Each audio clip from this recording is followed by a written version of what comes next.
ओम नमो भगवते वासुदेवाय। दोस्तों, आप सभी को दिव्य टेल्स चैनल की तरफ से गुरु पूर्णिमा की हार्दिक शुभकामनाएं। दोस्तों, आज की इस वीडियो में मैं आपके लिए श्री सत्यनारायण भगवान की व्रत कथा लेकर के आई हूँ। तो वीडियो को शुरू करने से पहले मैं आप सभी से रिक्वेस्ट कर रही हूँ कि अगर आप दिव्य टेल्स चैनल पर नए हैं तो प्लीज़ चैनल को सब्सक्राइब कर दें। वीडियो पसंद आई तो वीडियो को लाइक करके ज़्यादा से ज़्यादा शेयर करें और साथ ही में एक बार कमेंट बॉक्स में ओम नमो भगवते वासुदेवाय जरूर लिख दें, ताकि आप पर भगवान विष्णु के साथ साथ माँ लक्ष्मी की भी कृपा बनी रहे। दोस्तों, कलयुग में जो श्री सत्यनारायण भगवान का व्रत है वो बहुत ही प्रभावशाली बताया गया है और भगवान श्री सत्यनारायण भगवान विष्णु के ही रूप हैं। सत्यनारायण भगवान विष्णु का व्रत करने और इनकी कथा को सुनने से मनुष्य के सभी पाप और संकट मिट जाते हैं और सभी मनोकामनाओं की पूर्ति होती है। घर में सुख शांति विराजती है। कथा का श्रवण और पठन करने वाला व्यक्ति इस लोक के समस्त सुख भोग कर अंत में मोक्ष को प्राप्त करता है।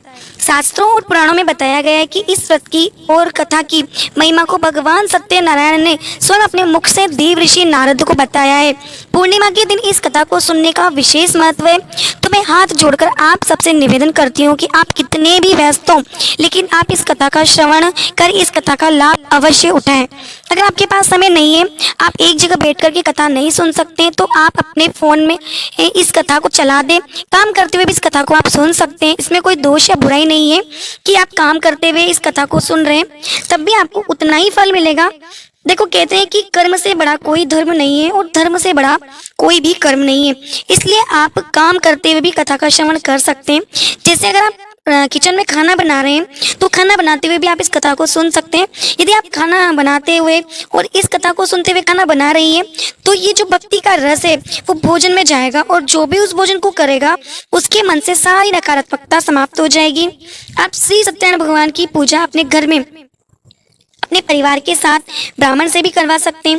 धार्मिक शास्त्रों और पुराणों में भी बताया गया है कि जिस स्थान पर श्री सत्यनारायण भगवान की पूजा होती है वहाँ गौरी, गणेश, नवग्रह और समस्त दिक्पाल आ जाते हैं। केले के पेड़ के नीचे अथवा घर के ब्रह्म स्थान पर पूजा करना उत्तम फल देता है।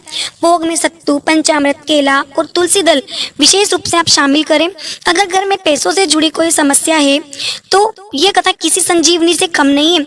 तो जब भी मौका मिले आप भगवान की कथा सुने और सुनाएं। एक बार आप कमेंट बॉक्स में बड़ी श्रद्धा के साथ प्रेम से श्री सत्यनारायण भगवान की जय लिखकर कथा का श्रवण करें। बोलिए श्री सत्यनारायण भगवान की जय। श्री सत्यनारायण भगवान की व्रत कथा का प्रथम अध्याय। कलयुग के प्रारंभ में पवित्र तीर्थ स्थल नैमिषारण्य तीर्थ में 88,000 सोनकादि ऋषि एकत्र हुए। उन सभी सोनकादि ऋषियों ने सर्वश्रेष्ठ मुनि पुराण वेदता श्री सूत जी से पूछा, हे सूत जी महाराज, इस कलयुग में मनुष्य में छल, कपट, ईर्ष्या, द्वेष बढ़ गया है, जिससे मनुष्य धर्म कर्म करना भूल गया है और असह्य लोगों को परेशान और धर्म विरुद्ध आचरण कर रहा है, जिससे अनगिनत पापों के बोझ से दबता चला जा रहा है। ऐसे में वेद विद्या रहित मनुष्य को प्रभु भक्ति किस प्रकार मिलेगी तथा उनका उद्धार कैसे होगा? हे मुनिश्रेष्ठ, कोई ऐसा व्रत अथवा तप कहिए जिसके करने से थोड़े ही समय में पुण्य प्राप्त हो तथा मन वांछित फल भी मिले। हमारी प्रबल इच्छा है आप ऐसी कथा सुने। श्री सूत जी बोले, हे वैष्णवों में पूज्य, आप सभी ने प्राणियों के हित एवं कल्याण की बात पूछी है। अब मैं उस श्रेष्ठ व्रत को आप लोगों से कहूंगा जिसे श्रेष्ठ मुनि नारद जी ने श्री लक्ष्मी नारायण भगवान से पूछा था और श्री लक्ष्मी नारायण भगवान ने मुनि श्रेष्ठ नारद जी को बताया था। आप सभी श्रेष्ठ गण यह कथा ध्यान से सुने। एक बार मुनि श्रेष्ठ नारद दूसरों के कल्याण हेतु सभी लोकों में घूमते हुए एक समय मृत्यु लेख में आ पहुंचे। यहाँ बहुत सी योनियों में जन्मे प्राय सभी मनुष्यों को अपने कर्मानुसार कष्टों से पीड़ित देखकर उन्होंने विचार किया कि किस यत्न के करने से निश्चय प्राणियों के कष्टों का निवारण हो सकेगा। मन में ऐसा विचार कर श्री नारद विष्णु लोक को गए। वहाँ श्वेत वर्ण और 4 भुजाओं वाले देवों के ईष्ट नारायण, जिनके हाथों में शंख, चक्र, गदा और पद्म थे तथा वरमाला पहने हुए थे, उनको देखकर उनकी स्तुति करने लगे।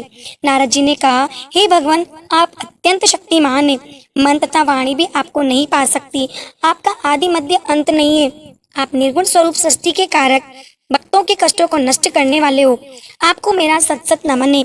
नारद जी से इस प्रकार की प्रार्थना सुनकर विष्णु भगवान बोले, हे महर्षि नारद, आपके मन में क्या है? आपका किस कार्य हेतु यहाँ आगमन हुआ है? निसंकोच कहें। तब मुनि श्रेष्ठ नारद जी ने कहा, मृत्यु लोक में सब मनुष्य जो अनेक योनियों में पैदा हुए हैं, अपने अपने कर्मों द्वारा अनेक प्रकार के कष्टों के कारण दुखी हैं। हे प्रभु, यदि आप मुझ पर दया रखते हैं तो बताइए कि उन मनुष्यों के सब कष्ट थोड़े से ही प्रयत्न से किस प्रकार दूर हो सकते हैं।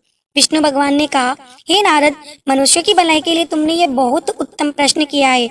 जिस व्रत के करने से मनुष्य मोह से छूट जाता है, वह व्रत मैं तुमसे कहता हूँ, सुनो। अति पुण्य देने वाला स्वर्ग तथा मृत्यु लोक दोनों में दुर्लभ एक अति उत्तम व्रत है, जो आज मैं तुमसे कहता हूँ। श्री सत्यनारायण भगवान का ये व्रत विधि विधान पूर्वक संपन्न करने पर मनुष्य इस धरती पर सभी प्रकार के सुख भोगकर मरणोपरांत मोक्ष को प्राप्त होता है। श्री भगवान विष्णु के ऐसे वचन सुनकर नारद मुनि बोले, हे भगवान, उस व्रत का विधान क्या है, फल क्या है, इससे पूर्व किसने ये व्रत किया है और किस दिन ये व्रत करना चाहिए, कृपया मुझे विस्तार से समझाएं। श्री विष्णु भगवान ने कहा, हे नारद, दुख, शोक एवं सभी प्रकार की व्याधियों को दूर करने वाला ये व्रत सब स्थानों पर विजयी दिलाने वाला है। श्रद्धा और भक्ति के साथ किसी भी दिन मनुष्य संध्या के समय श्री सत्यनारायण भगवान की ब्राह्मणों और बंधुओं के साथ पूजा करें। भक्ति भाव से नैवेद्य, केले का फल, घी, शहद, शक्कर, गुड़, दूध और गेहूं का आटा का सत्तू, इन सभी को भक्ति भाव से भगवान श्री सत्यनारायण को अर्पण करें। बंधु बांधवों सहित ब्राह्मणों को भोजन कराएं। इसके पश्चात ही स्वयं भोजन करें। रात्रि में भी श्री सत्यनारायण भगवान के गीत का आदि का आयोजन कर श्री सत्यनारायण भगवान का स्मरण करते हुए समय व्यतीत करें। इस तरह से जो मनुष्य इस व्रत को करेंगे, उनकी सभी मनोकामनाएं अवश्य ही पूर्ण होगी। विशेष रूप से कलयुग में मृत्यु लोक में यही एक ऐसा उपाय है जिससे अल्प समय और कम धन में महान पुण्य की प्राप्ति हो सकती है। इति प्रथम अध्याय। दूसरा अध्याय प्रारंभ। श्री सूत जी ने कहा, हे ऋषियों, जिन्होंने प्राचीन काल में इस व्रत को किया है, उनका इतिहास मैं आप सबसे कहता हूँ, ध्यान से सुने। अति सुंदर काशीपुरी नगरी में शतानंद नाम का एक अति निर्धन ब्राह्मण वास करता था। वह भूख और प्यास से बेचैन होकर हर समय दुखी रहता था। ब्राह्मणों से प्रेम करने वाले श्री विष्णु भगवान ने उसे दुखी देख करके एक दिन बूढ़े ब्राह्मण का वेश धारण कर निर्धन ब्राह्मण के पास जाकर बड़े आदर से पूछा, हे ब्राह्मण देव, तुम हर समय दुखी होकर पृथ्वी पर क्यों घूमते हो? हे श्रेष्ठ ब्राह्मण, अपनी व्यथा मुझसे कहो, मैं सुनना चाहता हूँ। तो कष्टों से घिरे उस ब्राह्मण ने कहा, मैं एक निर्धन ब्राह्मण हूँ, भिक्षा के लिए पृथ्वी पर मारा मारा फिरता हूँ। हे भगवान, यदि आप इसे मुक्ति पाने का कोई उपाय जानते हो तो कृपा कर मुझे बताएं। बूढ़े ब्राह्मण का रूप धारण किए हुए श्री विष्णु भगवान बोले, हे ब्राह्मण, श्री सत्यनारायण भगवान मनोवांछित फल देने वाले हैं, इसलिए तुम उनका विधि पूर्वक पूजन करो, जिसके करने से मनुष्य सब दुखों से मुक्त हो जाता है। दरिद्र ब्राह्मण को व्रत का संपूर्ण विधान बतलाकर बूढ़े ब्राह्मण का रूप धरे श्री सत्यनारायण भगवान अंतर ध्यान हो गए। बूढ़े ब्राह्मण ने जिस व्रत को बतलाया है, मैं उसको अवश्य ही विधि विधान सहित करूंगा। ऐसा निश्चय कर वह दरिद्र ब्राह्मण घर चला गया, परंतु उस रात ब्राह्मण को नींद नहीं आई। अगले दिन वह जल्दी उठा और श्री सत्यनारायण भगवान का व्रत करने का निश्चय कर भिक्षा मांगने के लिए चल दिया। उस दिन उसको भिक्षा में अधिक धन मिला, जिससे उसने पूजा का सब सामान खरीदा और घर आकर अपने बंधु बांधवों के साथ विधि पूर्वक भगवान श्री सत्यनारायण का व्रत किया। इसके करने से वह गरीब ब्राह्मण सब कष्टों से छूटकर अति धनवान हो गया। उस समय वह ब्राह्मण हर मास व्रत करने लगा। सत्यनारायण भगवान के व्रत को जो शास्त्रीय विधि के अनुसार श्रद्धा पूर्वक करेगा, वह सब कष्टों से छूटकर मोक्ष को प्राप्त करेगा। जो भी मनुष्य श्री सत्यनारायण भगवान का व्रत करेगा, वह सब कष्टों से छूट जाएगा। इस तरह नारद जी से सत्यनारायण भगवान का कहा हुआ ये व्रत मैंने तुमसे कहा है। हे श्रेष्ठ ब्राह्मणों, अब आप और क्या सुनना चाहते हैं, मुझसे कहें। तब ऋषियों ने कहा, हे मुनीश्वर, संसार में इस विप्र से सुनकर किस किसने इस व्रत को किया, हम सब सुनना चाहते हैं। मुनियों में श्रेष्ठ ऐसा सुनकर श्री सूत जी ने कहा, हे मुनिगण, जिस जिस प्राणी ने इस व्रत को किया है, उन सबकी कथा सुनो। एक समय वह धनी ब्राह्मण बंधु बांधवों के साथ शास्त्रीय विधि के अनुसार अपने घर पर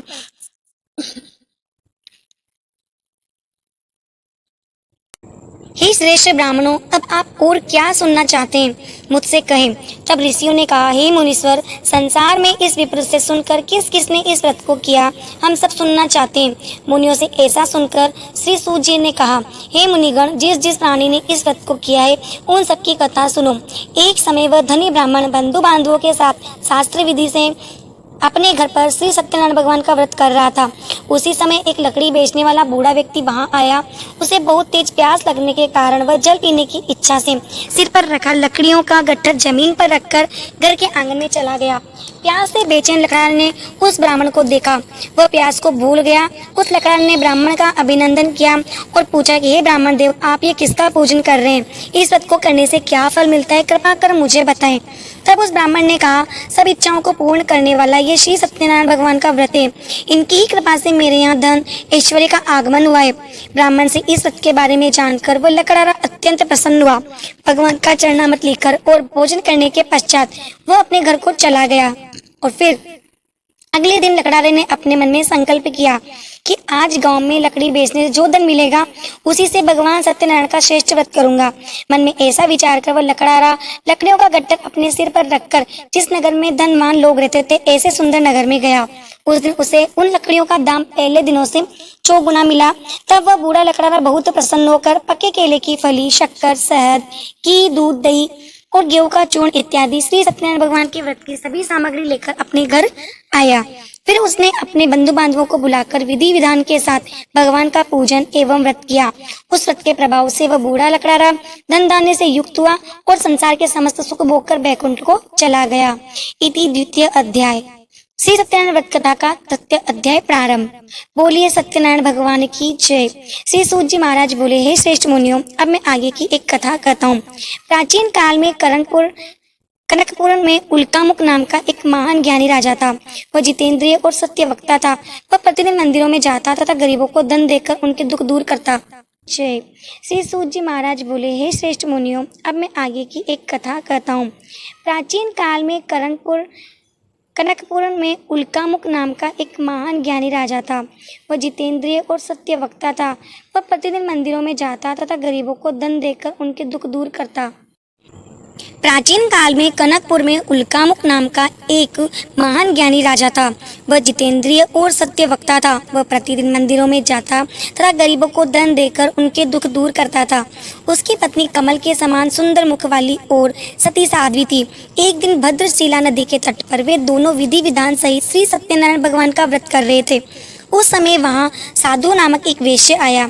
उसके पास व्यापार के लिए बहुत सा धन था। वह वेश्य नाव को नदी के किनारे पर ठहराकर राजा के पास आया।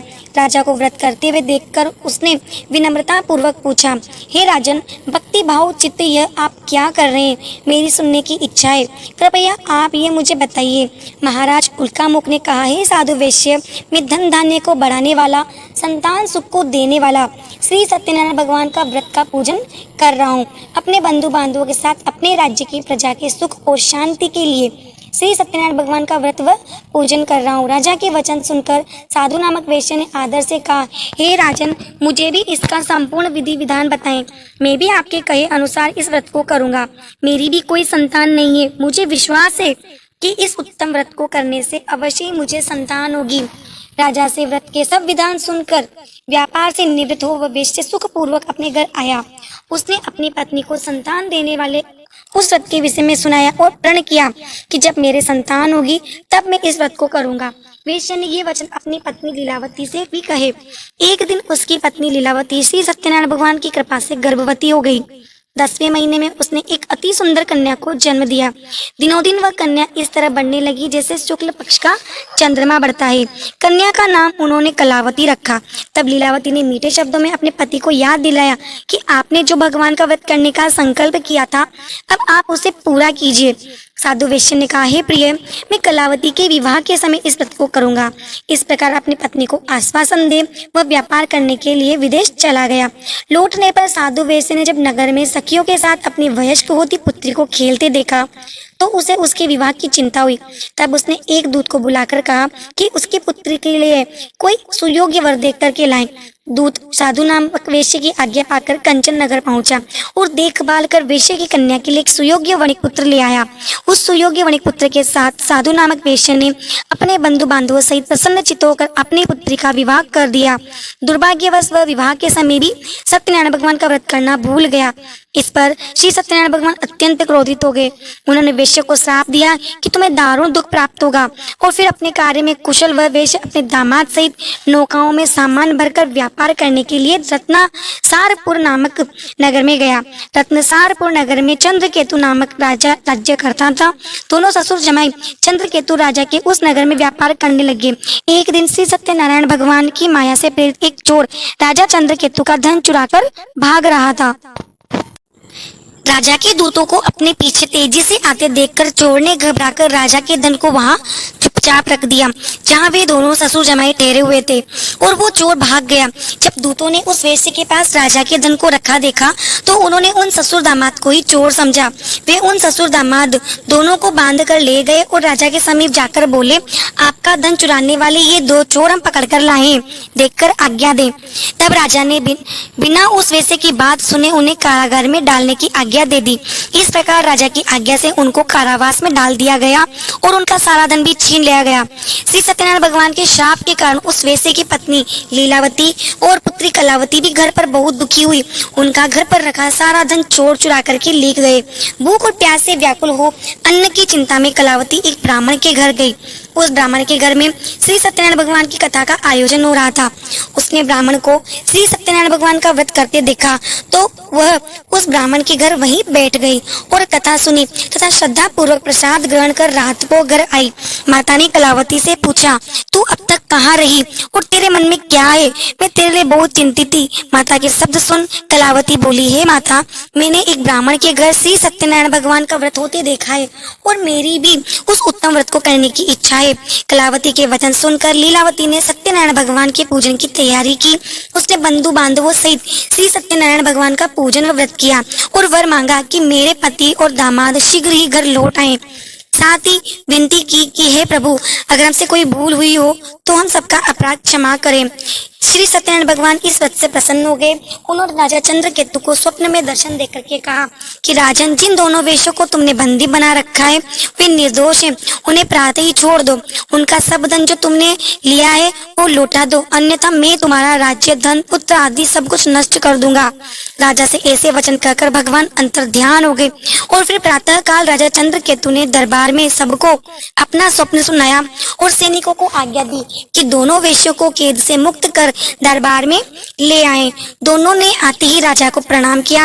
राजा ने कोमल वचनों से कहा, हे महानुभाव, तुम्हें अज्ञान तवस में ऐसे कठिन दुख प्राप्त हुआ है, अब तुम्हें कोई भय नहीं है, तुम मुक्त हो। इसके बाद राजा ने उनको नए नए वस्त्र आभूषण पहनाए तथा उनका जितना धन लिया था उससे 2 गुना धन देकर के उन्हें आदर से विदा किया। दोनों वेश्य अपने घर को चल दिए। तवस में ऐसे कठिन दुख प्राप्त हुआ है, अब तुम्हें कोई भय नहीं है, तुम मुक्त हो। इसके बाद राजा ने उनको नए नए वस्त्र आभूषण पहनाए तथा उनका जितना धन लिया था उससे 2 गुना धन देकर के उन्हें आदर से विदा किया। दोनों वेश्य अपने घर को चल दिए। सत्यनारायण भगवान का कथा का 4था अध्याय। बोलिए सत्यनारायण भगवान की जय। सूत जी ने आगे कहा, वेश्य ने यात्रा आरंभ की और अपने नगर को चला। उनकी थोड़ी दूर आगे बढ़ने पर दंडी वेशधारी श्री सत्यनारायण भगवान ने उनकी परीक्षा लेनी चाहिए। उससे पूछा, हे वेश्य, तेरी नाव में क्या है? अभिमानी वणिक हंसता हुआ बोला, हे दंडी, आप क्यों पूछते हो? क्या धन लेने की इच्छा है? मेरी नाव में तो बेल के पत्ते भरे हैं। वेश्य के ऐसे वचन सुनकर दंडी वेशधारी श्री सत्यनारायण भगवान बोले, तुम्हारा वचन सत्य हो। ऐसा कहकर वे वहां से चले गए और कुछ दूर जाकर समुद्र के तट पर बैठ गए। दंडी महाराज के जाने के पश्चात वेश्य ने नित्य क्रिया से निवृत्त होने के बाद नाव को ऊंची उठी देखकर अचंभा किया तथा नाव में बेल पत्ते आदि देखकर मूर्छित हो जमीन पर गिर पड़ा। मूर्छा खुलने पर अति शोक करने लगा। तब उसके दामाद ने कहा कि आप शोक ना करें, यह सब दंडी महाराज का ही श्राप है, अतः हमें उनकी शरण में चलना चाहिए, वही हमारे दुखों का अंत करेंगे। दामाद के ऐसे वचन सुनकर वह वेश्य दंडी भगवान के पास पहुंचा और अत्यंत भक्ति भाव से पश्चाताप करते हुए बोला, मैंने जो आपसे असत्य वचन कहे थे उनके लिए मुझे क्षमा करें। ऐसा कहकर वह शोकातुर होकर रोने लगा। तब तंडी भगवान बोले, हे वणिक पुत्र, मेरी आज्ञा से बार बार तुम्हें दुख कष्ट प्राप्त हुआ है, तो मेरी पूजा से विमुख हुआ है। तब उस वैश्य ने कहा कि हे भगवान, आपकी माया को तो ब्रह्मा विष्णु ब्रह्मा आदि भी नहीं समझ सकते, तो मैं मूर्ख भला कैसे जान सकता हूँ। आप प्रसन्न होइए, मैं अपनी क्षमता के अनुसार आपकी पूजा करूँगा। मेरी रक्षा कीजिए और मेरी नौका को पहले के समान धन से परिपूर्ण कर दीजिए। उसने भक्ति से परिपूर्ण वचन सुनकर श्री सत्यनारायण भगवान प्रसन्न हो गए।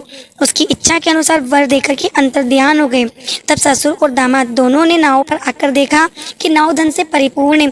फिर वह विधि विधान से भगवान सत्यनारायण का पूजन कर साथियों सहित अपने नगर को चला। जब वो अपने नगर के निकट पहुंचा, तब उसने एक दूत को अपने घर भेजा। दूत ने साधु नामक वेश्या के घर जाकर उसकी पत्नी को नमस्कार किया और कहा कि आपके पति और दामाद सहित इस नगर में के समीप आ गए हैं। लीलावती और उसकी कन्या कलावती उस समय भगवान का पूजन कर रही थी। दूत का वचन सुनकर साधु की पत्नी ने बड़े हर्ष के साथ सत्यनारायण भगवान का पूजन पूर्ण किया और अपनी पुत्री से कहा कि मैं अपने पति के दर्शन को जाती हूँ, तो पूजन पूर्ण कर शीघ्र आ जाना। परंतु कलावती पूजन एवं प्रसाद छोड़कर अपने पति के दर्शन के लिए चली गई। पूजन एवं प्रसाद की अवज्ञा के कारण भगवान सत्यनारायण रुष्ट हो गए और उसके पति को नाव सहित पानी में डुबो दिया। कलावती अपने पति को न पाकर रोती हुई जमीन पर गिर पड़ी। नौका का डूबा हुआ तथा कन्या को रोता हुआ देखकर साधु नामक वेश्य द्रवित हो बोला, हे प्रभु, मुझसे या मेरे परिवार से अज्ञानतावश जो अपराध हुआ है उसे क्षमा करें। उसके ऐसे वचन सुनकर सत्यदेव भगवान प्रसन्न हो गए। तभी आकाशवाणी हुई, हे वेश्य, तेरी पुत्री मेरा प्रसाद छोड़कर आई है, इसलिए इसका पति अदृश्य हुआ है। यदि वह घर जाकर प्रसाद ग्रहण करके लौटे तो इसे इसका पति अवश्य मिलेगा। आकाशवाणी सुनकर कलावती ने घर पहुंचकर प्रसाद ग्रहण किया और फिर आकर अपने पति के दर्शन को गई को पूर्व रूप में पाकर वह अति प्रसन्न हुई तथा उसने पति के दर्शन किए। पश्चात साधु और वेश्य ने वही बंधु बांधवों सहित सत्यदेव का विधि पूर्वक पूजन किया और इस लोक के सभी प्रकार के सुख भोग कर अंत में मोक्ष को प्राप्त हुआ। बोलिए श्री सत्यनारायण भगवान की जय। कथा का 5वां। सूत जी ने कहा, ऋषियों, मैं एक और भी कथा कहता हूँ, उससे भी सुनो। प्रजापाल में लीन तुंगध्वज नाम का एक राजा था। उसने भगवान सत्यदेव का प्रसाद त्याग कर बहुत दुख पाया। एक समय राजा ने वन में वन्य पशुओं को मारकर बड़ के वृक्ष के नीचे आया। वहां उसने ग्वालों को भक्ति भाव से बंधु बांधवों सहित से सत्यनारायण भगवान का पूजन करते देखा, परंतु राजा देखकर भी अभिमान वश वहां नहीं गया और न ही सत्यदेव भगवान को नमस्कार किया। जब ग्वालों ने भगवान का प्रसाद उसके सामने रखा तो प्रसाद का त्याग कर अपने नगर को चला गया। नगर पहुंचकर उसने देखा कि उसका सब कुछ नष्ट हो गया। तब वह समझ गया कि ये सब भगवान सत्यदेव ने ही किया है। तब उसी स्थान पर वापस आया, ग्वालों के समीप गया, विधि पूर्वक पूजन कर प्रसाद खाया तो सत्यनारायण भगवान की कृपा से सब कुछ पहले जैसा ही हो गया और दीर्घ काल तक सुख भोग कर मरने पर स्वर्ग लोक को चला गया। जो मनुष्य इस परम दुर्लभ व्रत को करेगा, श्री सत्यनारायण भगवान की कृपा से उसे धन धान्य की प्राप्ति होगी। निर्धन धनी और बंदी बंधन से मुक्त होकर निर्भय हो जाता है। संतान इनको संतान प्राप्त होती है तथा सभी मनोरथ पूर्ण होकर अंत में वो बैकुंठ धाम को जाता है। अब जिन्होंने पहले इस व्रत को किया है, अब उनके दूसरे जन्म की कथा भी सुनिए। सतानंद नामक ब्राह्मण ने सुदामा के रूप में जन्म लेकर श्री कृष्ण की भक्ति कर मोक्ष को प्राप्त किया। उल्कामुक नाम के राजा ने राजा दशरथ बने और श्री रंगनाथ का पूजन कर बैकुंठ को प्राप्त हुए। साधु नाम के वेश्य ने धर्मात्मा व सत्य प्रतिज्ञ राजा मोरध्वज बनकर अपने देह को आर्य से चीरकर दान करके मोक्ष को प्राप्त हुआ। महाराज तुंगध्वज स्वयंभू मनु हुए। उन्होंने बहुत से लोगों को भगवान की भक्ति में लीन कर मोक्ष को प्राप्त किया। एकड़ारा भील अपने अगले जन्म में गुहा नामक निषाद राजा हुआ, जिसने भगवान राम के चरणों की सेवा कर मोक्ष को प्राप्त किया। तो बोलिए भगवान सत्यनारायण की जय। तो प्रिय दोस्तों, आपको ये वीडियो कैसी लगी हो, ये आप मुझे कमेंट